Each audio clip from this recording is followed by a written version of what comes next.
Boa noite, gente.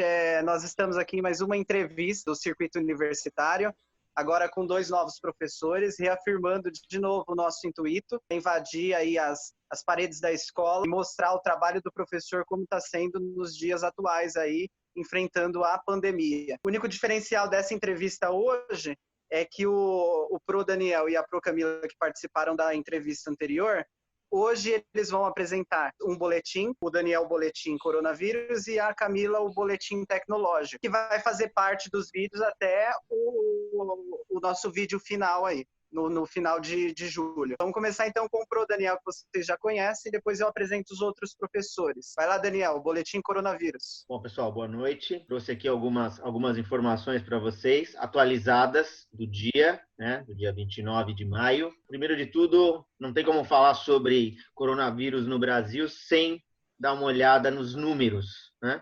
Então, esses são os números atualizados. Então, olha lá, ó. O número global, com 5.885.490 casos, 363.061 óbitos, né? É um número que se elevou bastante. Então, no Brasil, nós ultrapassamos os 450 mil casos e os 27 mil óbitos. No estado de São Paulo, o número atualizado agora, do dia de hoje, às 16 horas, era de 101.556 casos, com 7.275 óbitos, né? Cidade de Mauá, né?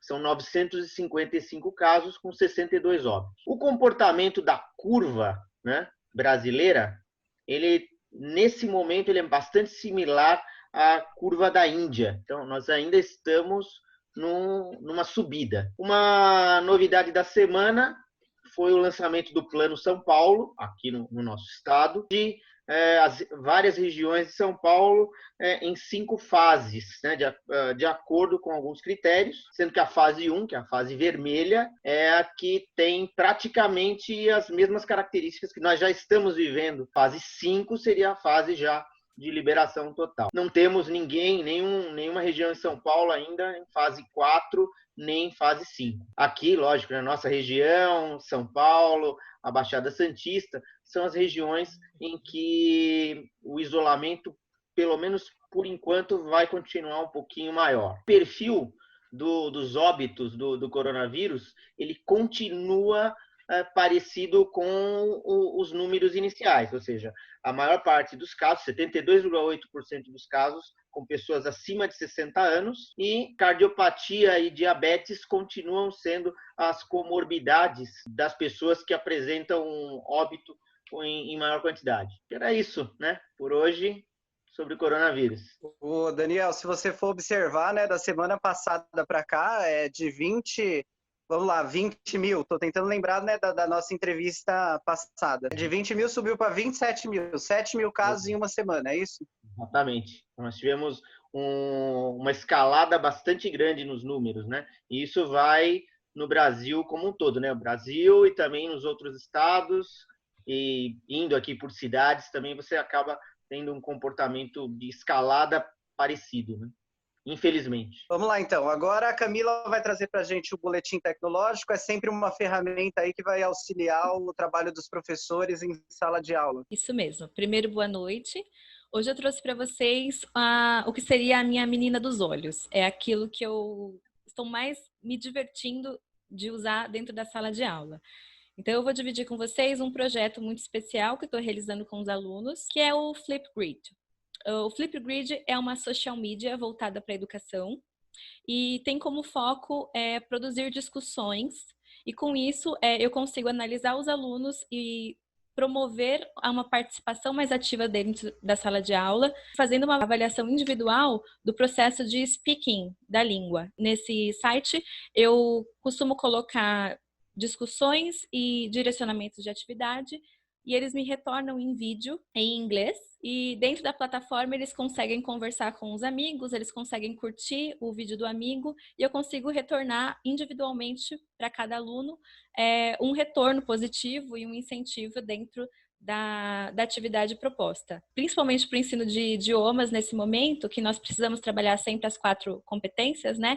Que seria o reading, o speaking, o writing e o listening. Está sendo uma oportunidade muito diferenciada trazer essa proposta de vídeo e e o resultado está sendo bem, bem divertido. Por hoje, é só isso. Bacana. Como sempre, né, a gente tem que apresentar os professores aí, os convidados. Acabo, às vezes, pedindo para alguns alunos colocarem como é esse professor para eles, né? E aí eu faço uma brincadeira aqui só para fazer a apresentação de vocês. Hoje a gente tá... O Elton é o meu xará, mas o meu xará de universidade. Ele estudou no Centro Universitário Fundação Santo André, fez licenciatura e bacharelado em História. Quantos anos, Elton, lecionando? Só para a gente ter uma noção. Boa noite a todos. São 4 anos lecionando, mas o curso tem a duração de 7 anos. Porque após e em sala de aula? Lecionando. Você que estava falando do curso Isso. em si de História. Em sala de aula, 2008, estou indo para o 13º ano. 12 anos. São 12 13 anos dentro da sala de aula. Então tem uma experiência vasta que vai nos ajudar no vídeo de hoje, né? Que o nosso tema aí vai ser a história das pandemias, né? O que a gente já enfrentou. E também agora a professora de artes, professora Adriana Gianpietro. A professora Adriana, ela é formada em comunicação social, como publicitária pela Universidade Metodista. Adriana, se eu esquecer de alguma coisa, você me fala, tá? Formada em pedagogia também pela Metodista, e ela tem uma especialização em arte, educação para os anos iniciais do ensino fundamental. Assim como a Pro Camila, ela focou também na especialização dos pequenininhos. Para começar o nosso papo, Elton, eu vou te chamar aí, refletindo sobre as pandemias, né, pelas quais a nossa humanidade ela já passou, eu queria que você comentasse um pouco sobre elas e como elas ajudaram a compreender o momento atual, tá? E depois da resposta, eu vou pedir que a Adriana ela nos dê um panorama de como a arte ela refletiu todos esses períodos da história. É claro que a peste bubônica, né, a peste negra, agora acho que veio, calhou de muitas pessoas pensarem nessa pandemia, né? Quando a gente fala em pandemia, a gente está falando de algo que fugiu do continente, ou ficou preso no continente, ou foi a nível global. No caso da peste bubônica, no século XIV, os anos 1347, tá, foi o auge. Teve outros picos, né, da doença, mas é a primeira que eu gostaria de citar aqui. Matou 1/3 da população da Europa, mas o que eu queria deixar era a mentalidade das pessoas da época, né? De acusar, no caso, os judeus foram acusados de terem trazido a peste, essa coisa assim banal que hoje a gente entende como banal, mas por incrível que pareça, a gente agora na pandemia do coronavírus vê muitos casos aí de fake news, remédios que não foram comprovados a utilidade e o povo disseminando essas ideias, mais ou menos o que aconteceu naquele período. A gente está falando de quase 700 anos atrás, mas a mentalidade medieval tinha esse lado de um castigo de Deus, alguma coisa nesse sentido. Lembro também aqui, deixei separado, a peste de Justiniano. Isso daí foi no século V, tá? No caso aqui, a mentalidade da população da época acusou o imperador do Império Bizantino, Justiniano, por ter trazido a peste. Então, assim, mais uma vez, né, acaba fugindo do controle. A ciência, claro que século V, século XIV não era como é hoje em dia, mas se a gente for trazer para os dias atuais, parece que ainda prevalece esse tipo de mentalidade de não se aprofundar, não estudar, no caso das fake news que o povo ouve e sai aí disseminando. Claro que eu estou falando da hidroxicloroquina, enfim, mas não vem ao caso, mas eu queria falar isso, mais dessa parte da mentalidade. A varíola teve um grande surto também. A varíola foi culpada por dizimar aí a maioria das populações indígenas da América, naquela época das grandes navegações, século XV, né, os índios aqui imunes, isolados, no continente que não foi descoberto. Os portugueses chegaram, invadiram, essa é a realidade. E a varíola desse período, a cólera nos anos 1800, enfim. E claro, resumindo, né, fiz um apanhadão. A gripe espanhola também foi muito citada agora, ela completou 100 anos do início, em 1918, foi um caso de até presidente brasileiro que morreu com a gripe espanhola, o presidente Rodrigues Alves. E, mais uma vez, eu volto a falar da mentalidade. Talvez, por ser essa parte da história das mentalidades, é um ramo dentro da historiografia que eu gosto. Eu acho bacana tentar entender o que se pensava na época. no caso da gripe espanhola, inventou-se um remédio caseiro que seria mais ou menos o que é a caipirinha hoje em dia, por incrível que pareça. E o povo tomando, indo atrás da cura, né? Ir atrás de uma cura, claro que todos estamos, mas a ciência que tem que dar essa fala para a gente, né? Esse resultado. Então, foram essas que eu pensei. Mais recente, a gente teve o surto de H1N1, né, em 2009. Também parou, já lecionava, a Adriana, acho que aqui também já lecionava nessa época, 2009. Ampliou o período de férias, eu lembro, no estado, era para voltar no começo de agosto, ficou mais 2 semanas com férias prolongadas, justamente porque estava tendo esse surto, mas com vacina, né? Diferente de agora. Adriana, quer comentar a sua parte? O que eu tenho que colocar é que a arte sempre é, e na verdade a gente não sai disso, um retrato do nosso cotidiano. Em qualquer época, desde a arte rupestre até hoje, ela é um reflexo do que é a nossa sociedade, do que é o nosso cotidiano. Os artistas pintam aquilo que vivem, cada um com suas particularidades, mudando o estilo, o gênero, o modo como se olha, passando pela evolução da arte numa maneira mais livre de se ver, mas é isso. A arte é um retrato da sociedade, um retrato do que se vive. Quando a gente vive uma pandemia, não é diferente disso, né? A gente vive, eles vão retratar o artista na música, no teatro, no cinema, nas artes plásticas, nas pinturas, esculturas, vão retratar isso de alguma maneira. E aí não foi diferente com nenhuma dessas pandemias que o Proelton falou, né? Algumas delas retratadas com mais detalhes, todas elas dentro da característica da época, né? A peste negra foi retratada em algumas vezes. O retrato mais, eu acho que talvez o mais conhecido que a gente tem de uma pandemia é o Grito, do Edvard Munch. Essa obra famosa desse artista, ele é o retrato de uma pandemia. O artista pegou a gripe espanhola e ele retrata, tem um outro quadro dele que chama Retrato durante a gripe espanhola, o autorretrato, que ele coloca a mesma expressão que ele usa no Grito, e adoecido na cama, se recuperando disso. E ele mesmo explica o Grito como a sensação de que ele teve com a gripe espanhola. E aquelas cores todas do fundo, os traços daquilo o espalhar do vírus. Isso aí são... Agora, até para poder falar sobre pandemia na arte, voltando às aulas aí, essas aulas online, eu pesquisei, fui atrás de saber essas representações na arte e descobri que nunca imaginei, para mim, o Grito podia ser uma manifestação de expressionismo, ok, dentro da escola expressionista, mas não imaginei que era diretamente ligado à gripe espanhola, e foi. E assim como todas as outras. E assim já estão nascendo hoje, né, as manifestações a respeito do coronavírus. Na música, na poesia, no teatro, já está se pensando como representar. Tenho certeza que Hollywood já tem roteiro quase aprovado para filmes que retratem o que aconteceu com o coronavírus no mundo. Então a arte é um reflexo do que se vive, né? O homem das cavernas saía para viver, caçava, pescava, voltava para a caverna dele e registrava isso nas paredes. E não mudou. A gente registra de outras maneiras, mas ainda é o retrato da sociedade, o retrato do que se vive. E assim foi durante toda essa história, né? A história da humanidade desde sempre. A arte acompanha o que a gente vive, representa isso, mostrando o sentimento. Eu costumo falar para os alunos, se é representação de um sentimento, a gente pode considerar a arte dentro de uma das linguagens dela, é claro, desde que represente um sentimento. Não adianta eu chegar e fazer um rabisco que não representa nada, mas se eu chegar e fazer um rabisco e nele eu quiser transmitir um sentimento, então eu estou fazendo arte, de alguma maneira.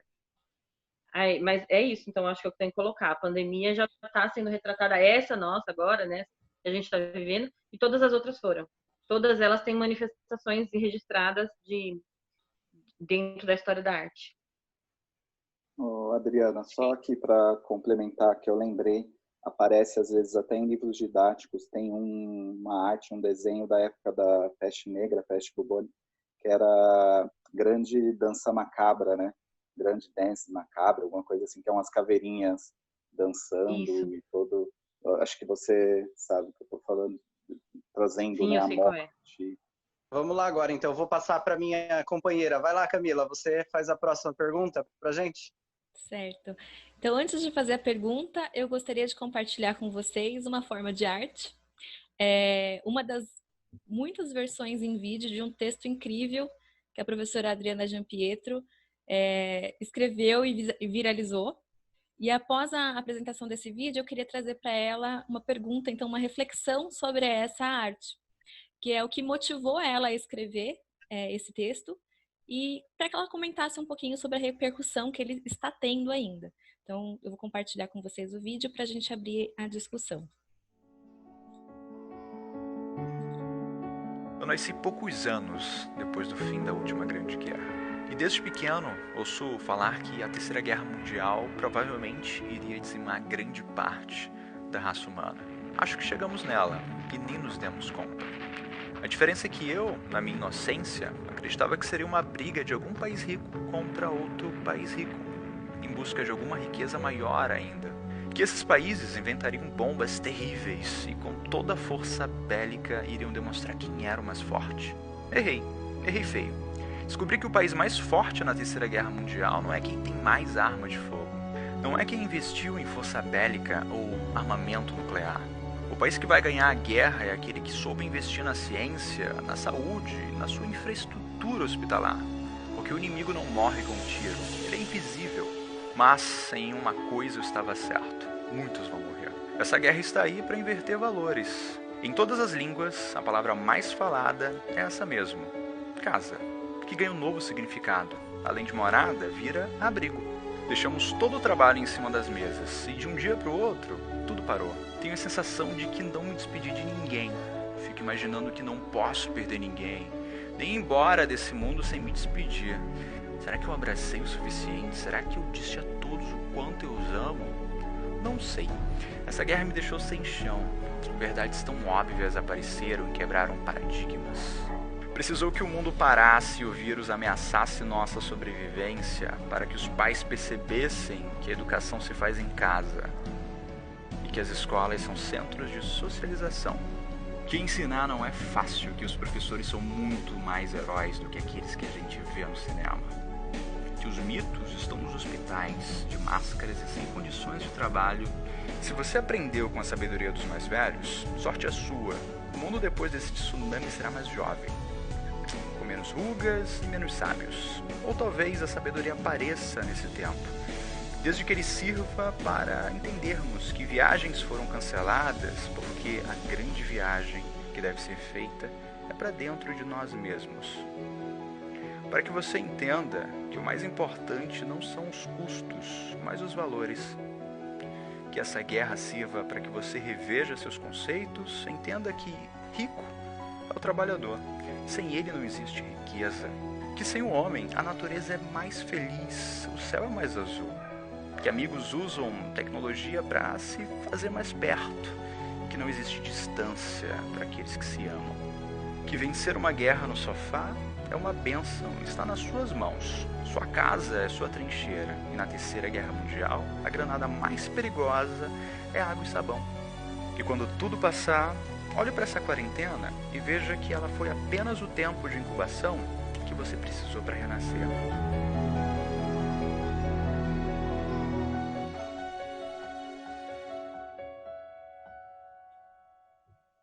Lindo. Impossível ver e não se emocionar. Eu gostaria que você comentasse agora um pouquinho sobre o texto pra gente. Ai, gente, esse texto, eu não sei nem...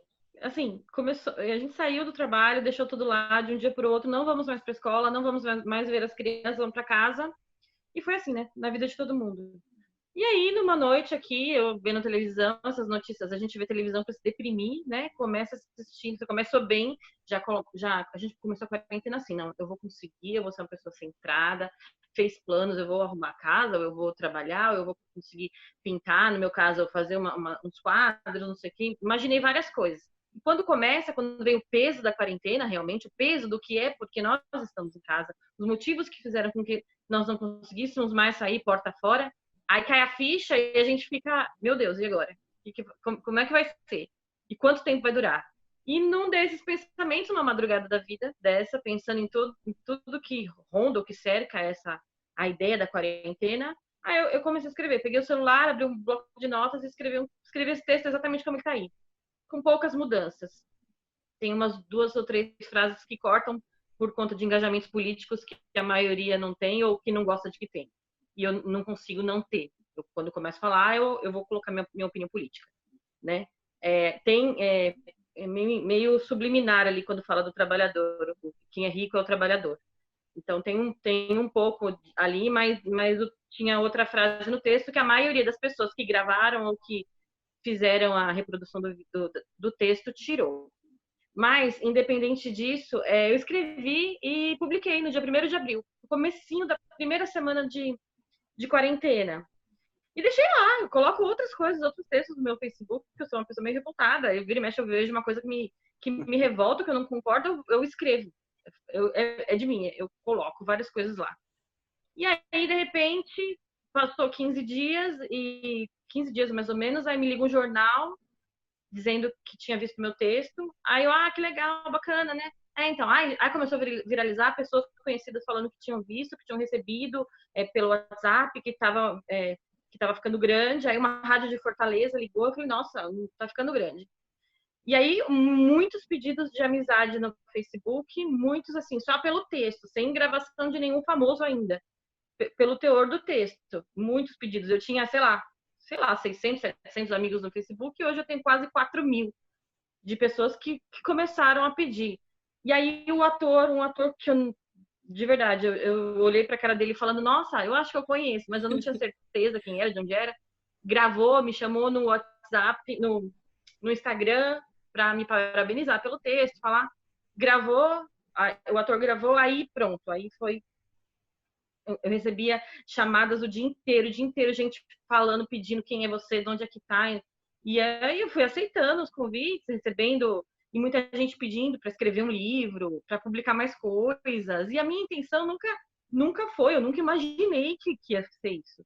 Tem os meus pensamentos, mas nunca com essa intenção. Aí depois disso eu até coloquei mais, postei outras coisas com outros pensamentos e tal.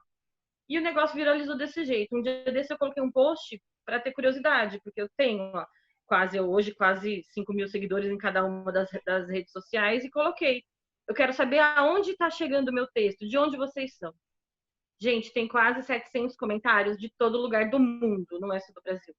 Do Brasil não tem estado que não tenha, desde da cidadezinha menor do Piauí até todas, até São Paulo, enfim, Rio Grande do Sul, Paraná, Amazonas, Manaus, não, gente, de todo lugar. E fora, Austrália, Estados Unidos, Itália, Portugal, muitos, ele realmente viralizou e foi além do que eu imaginava. Eu nunca pensei numa coisa dessa. Mas o que eu acho que faz com que ele tenha feito esse estardalhaço todo é porque eu falei, ou eu coloquei o que todo mundo pensa. Todo mundo acha. Todo mundo um dia pensou na Terceira Guerra Mundial. A gente pequenininho já pensa, foi a primeira, foi a segunda, e quando vai ser a terceira? E quem imaginou que a Terceira Guerra Mundial íamos estar todos reféns de uma coisa que ninguém consegue enxergar? Porque, na minha opinião, é uma guerra que a gente está vivendo. Foi isso que eu tentei colocar no texto. É uma guerra que a gente está vivendo diante de valores que a gente deixou de ter. Né? Hoje em dia é muito mais importante, as pessoas estão desesperadas para voltar a consumir. Estão desesperadas para abrir as portas. Eu entendo muito, muito mesmo as pessoas que estão sentindo a falta ou estão vivendo dessa falta de recurso que foi causada por não estarmos na rua, né? Comerciantes, todo mundo que vive disso. Mas isso tudo, essas pessoas só vivem disso, e a gente tem uma prova agora, porque nós fomos instigados a consumir e consumir mesmo sem necessidade. Aí essas pessoas vamos vender roupa, vamos vender carro, vamos vender o que vende, né? E vivem disso. Só que será que a gente precisa disso? Esse é o pensamento filosófico do texto. Será que o que a gente consome ou o que a gente valorizou até agora é o que tem valor? Será que a gente não devia ter parado um pouquinho mais e dado um abraço a mais, um beijo a mais, que agora a gente não está podendo dar? Em vez de sair para dar um rolê no shopping e nada? Ou ir para o shopping, uma parte do texto até que não está aí. Será que comprar a bota mais cara que vai estar sendo lançada assim que for lançada a coleção Primavera-Verão? E aí, para que eu vou ter uma coleção de 8 botas aqui sem poder abrir a porta? Se eu abrir a porta... E aí o que veio de punição pra gente, ou que veio, o que faz que a gente fica dentro de casa, é uma coisa meio que divina, né? Você não sabe explicar. É um vírus, e aí? Ninguém tem controle. Várias teorias da conspiração dizendo, como o Elton falou aí, e isso aconteceu em todas as pandemias, que a culpa é de um, que é uma conspiração chinesa e não sei o quê. Gente, o que for. É um vírus que mata pessoas e que tá mudando o nosso jeito de ver tudo. Está mudando o jeito que todo mundo olha a vida de um modo geral. E a mensagem de esperança que eu peço lá no vídeo, no texto, é que, então, se você está tendo a chance de ver que era melhor a gente ter gasto na ciência do que no armamento bélico, do que comprar navios de guerra, do que comprar armas de fogo, a gente tinha que ter gasto na ciência. Se você chegou a essa decisão agora, se você chegou a esse entendimento agora, então você chegou onde a gente precisava, né? Era isso. A ideia do renascer do final do texto é o momento de incubação que você esperava para renascer, é renascer nos seus conceitos. É renascer de, gente, será que vale a pena? Será que realmente na arma bélica, na arma de fogo que eu tenho que gastar, ou é na ciência, no hospital que está precisando? Será que vale a pena eu ir para o shopping e gastar mais do que eu ganho, ou tudo que eu ganho, nesse momento de consumismo? Será que é o consumo que deve levar a gente para frente? Né?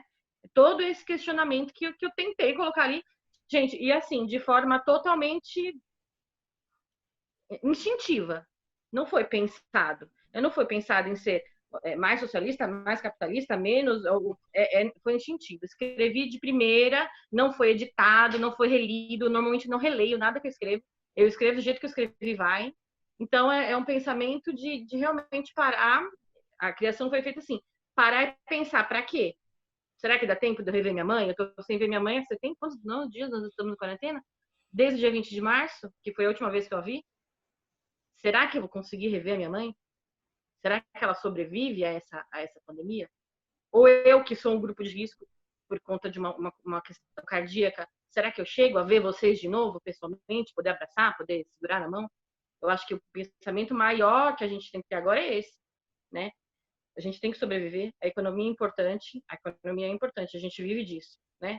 Todo mundo está tendo salários rebaixados, perdendo emprego, mas não está na hora da gente segurar com o mínimo para conseguir renascer de outro jeito, melhor. A gente só pode sair melhor disso.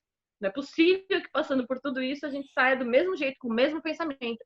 Ou, às vezes, por isso, hoje em dia, eu já não estou ligando a televisão, porque me dá um desespero de imaginar pessoas se aglomerando na frente do shopping, porque vão abrir as portas do shopping e elas precisam entrar. Precisam entrar no shopping. Para quê? Será que não aprenderam nada nesses 70 dias de clausura que a gente está vivendo, ou mais? Né? Aí é todo um questionamento, que aí a minha posição quanto de tudo, gente, posição de vida, política, e até o quanto eu mesma aprendi. Eu falei pro meu marido, a gente teve redução de salário, mas esse último mês a gente conseguiu economizar, coisa que eu não consigo. Eu sou o tipo de pessoa que não tem economias guardadas, aí eu vou guardar um tanto de salário para economizar. E esse mês, sem sair de casa, teve, né? O dinheiro deu e sobrou. Agora a gente fala, não, vai ter redução de salário, ou vai ter redução, sabe? Tá todo mundo se cogitando, se falando disso, mas de repente é essa redução aí, né? A gente está guardando esse dinheiro que era um consumo porque eu queria comprar um pacote novo de canetinha, tintas e mais tintas. É isso, gente. A ideia de renascer é repensar o que fomos antes e o que a gente vai ser daqui para frente. Você gostaria de acrescentar algo, Elton, ao argumento da Protri? Eu acho que ela já deixou bem claro, mas eu separei algumas partes do texto dela que eu acho muito legal. Em filosofia, acho que está no campo do existencialismo, né? A gente pensar nessas angústias, medo que a gente tem e pensar um pouco sobre a gente mesmo, sobre a nossa existência. A parte que ela fala de viagem para dentro de nós, é fantástico isso, resume praticamente tudo, né? Que ela estava falando aí. A gente pensar na parte que ela também diz de inversão de valores. Então, é isso. A gente parar um pouco e refletir. O que está acontecendo? Quem sou eu agora, nesse momento? Quem eu era antes? O que eu vou ser depois? Bem no campo do existencialismo em filosofia. me veio à cabeça também uma frase de um dos maiores representantes do existencialismo, que é o Sartre, né, o francês, que é: o homem está condenado a ser livre. Acho essa frase fantástica, ela é paradoxal, né, se a gente for parar para pensar, condenado a ser livre. Mas olha o que está acontecendo com a gente. Cadê a nossa liberdade nesse momento? Se a gente não pode ir ali na rua ou abraçar um ente querido, como o texto deixa bem claro isso. Então, acho que são reflexões dentro do existencialismo, em filosofia, que seria o que eu pensei em acrescentar aqui. Mas a Adriana é fantástica, né? Ela fala, é bem clara, bem nítida, não precisa de muito complemento, não. Deixa envergonhada, assim. Não, você sabe que eu te admiro bastante. Camila, obrigado, viu, pela sua pergunta. Agora eu vou passar para o nosso companheiro aí, para o Daniel. Vamos lá, Daniel, sua questão. Que nós tivemos duas questões interessantes, uma abordando lá o passado e uma abordando o presente, né? Que foi essa agora da Camila, né? Então agora a minha pergunta, nós vamos abordar um pouquinho do futuro, né? Então, pensando nos cenários pós-pandemia, né? Quando tudo isso acabar, muita coisa vai mudar, né? Nós já sabemos que isso vai acontecer, né? O que vocês têm a dizer sobre isso como uma reflexão para as novas gerações? Né? Tá? Aí, fiquem à vontade quem quiser responder primeiro. Não, eu ia falar assim que ontem eu estava olhando pro meu filho de 1 ano e meio e eu comentei com a minha esposa, eu falei assim: ele não vai ter a memória para lembrar de tudo isso daí lá no futuro. Ele vai perguntar: mas pai, como foi? Mãe, como foi? Claro que a gente vai explicar tudo e esperamos, né, que exista esse futuro, claro. Mas eu acho que os jovens de agora, mesmo crianças com 8, 10 anos ou adolescentes, vão ter um trauma assim terrível, né, se a gente for parar para pensar. Porque o que eles estão passando, ter que ficar em casa agora, aula online. Então, assim, acho que o futuro vai ser meio que baseado nessa perspectiva, né? De pessoas que viveram isso e como que vai estar passando para as outras gerações e, enfim, sei lá, foi o que me veio à cabeça. Adriana, quer comentar alguma coisa? Então, eu estava falando, o Elton falou que comentava com a esposa dele, eu falei com o meu marido é cinéfilo, ele é ligado a essa coisa de cinema e saudosista em muitas coisas, ele ainda tem saudade das locadoras de vídeo, ele não se conforma, ou ele não vê charme no streaming, e vira e mexe lembra das locadoras de vídeo. E aí ele falou: como vai ser agora sem cinema? Será que as pessoas vão ter coragem de voltar ao cinema? Será que as pessoas vão ter coragem de colocar um óculos para ver uma versão 3D de algum filme? Como é que vai ser com o vírus espalhado desse jeito?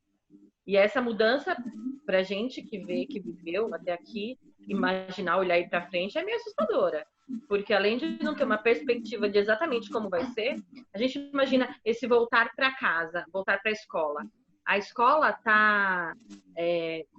eu não imagino como a gente vai colocar as crianças na escola de volta. Como impedir que elas venham abraçar ou que elas venham fazer uma trança no cabelo? Porque isso acontece. A gente especialista em Fundamental 1, as crianças, os pequenos, eles não têm esse distanciamento. Não existe falar em distanciamento social com criança com menos de... Gente, acho que até de 12, 13 anos para baixo. Não tem como, não existe distanciamento social. Aí ontem eu vi uma amiga falando: o governador não deve fazer exercício físico. Ou uma outra comentou: não é possível, a educação não é importante. Coloca a educação em uma das últimas coisas a serem abertas. Não é exatamente porque ele não acredita na educação, porque ele não faz exercício físico. É porque existem grandes probabilidades de contágio nessa área. Não tem como a gente pensar em distanciamento social quando elas se abraçam, se beijam e trocam coxinha. Uma morde a coxinha e dá a coxinha pro outro. Como mudar isso de hoje para amanhã? Para a gente vai ser difícil. Para o adulto vai ser difícil. A gente não vai dar a mão. Não vai cumprimentar alguém com um beijinho. Ok. Mesmo assim, não vai ser fácil. Para eles, não existe. Não existe. Vai ser uma ruptura de de conceito, do que se viveu, de paradigma do que se viveu até agora. E eu acho isso muito, muito difícil de assimilar. Então, quando você fala como vai ser esse pós-quarentena, não cabe muito na minha cabeça ainda não. Ou as pessoas não se conscientizam, acreditam que é uma briga política, porque muitos hoje, se você usa máscara, você é de esquerda, se você não usa, você é de direita. Uma coisa assim. Não, eu sou de direita, eu não ponho máscara, eu estou acreditando que eu não preciso usar máscara já que eu sou de direita. Quando, pelo amor de Deus, a questão é científica, não tem a direita e esquerda nessa história.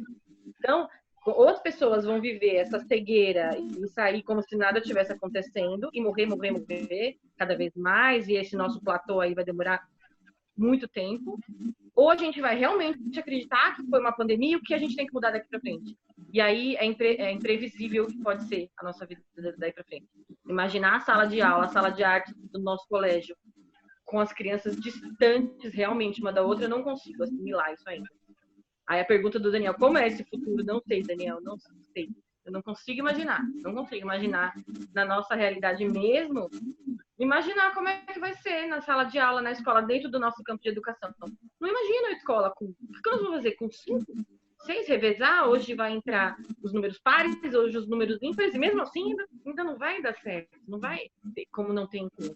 Ou vamos ignorar e vamos todo mundo para a escola e já era, e se adoecer, adoeceu. Esperando por essa vacina. Não sei. É um futuro, para mim, muito nebuloso ainda. E quanto tempo vai levar, né? Então, não é porque o governador deixou a educação por último, eu acho que o medo dele é o meu, ou de muita gente, que acha realmente que tem que ser a última turma para voltar, porque é a turma que menos tem controle. São os que não têm juízo, a gente está falando de criança, né? Aí é complicado. E a mesma coisa com a questão das academias, ou a coisa de como que vão fazer isso sem ter contato, sem ter... encostar na secreção física do outro, treinar ou fazer um exercício físico de máscara. Não sei, eu não vejo uma coisa clara e que a gente vai conseguir fazer tranquilamente, sem um sofrimento muito grande, tanto econômico, né, com essas pessoas que se acostumaram a vender o que não é necessário e vivem disso, e são muitas pessoas que vivem disso, de carro até meia, pijama, né? Vivem de um consumo não necessário. E como vão ficar essas pessoas se os outros não comprarem com aquela frequência? E a coisa física, a coisa real mesmo do sobreviver. Não tenho que ficar com essa máscara, eu não consigo ficar com a máscara. Eu vou daqui até a porta da frente, até o portão, para às vezes buscar uma coisa no portão, coloco aquela máscara por nem dá 3 minutos. Já fica uma agonia, meu Deus, e agora? Como vai ser viver com aquilo, deixando só os olhos expressarem alguma coisa? Gente, não consigo assimilar. Não tá na minha cabeça ainda que a gente não vai ter o rosto mais para se comunicar, vai ser só o olho. É outro texto, né? É outra divagação filosófica. Como se comunicar apenas com o olho? Complicado. Eu não sei responder sobre esse futuro ainda. E também não sei como vai ser para as crianças. Desafiador. Isso é um termo que, com certeza, resume bastante coisa. Né? Muito desafiador. Daniel, brigadão aí pela sua pergunta, tá? O que acrescentou na nossa entrevista foi 10, né? Tanto da Camila quanto do Daniel. Queria dizer, porque o Elton tá aí, ele não deixou mentir, né?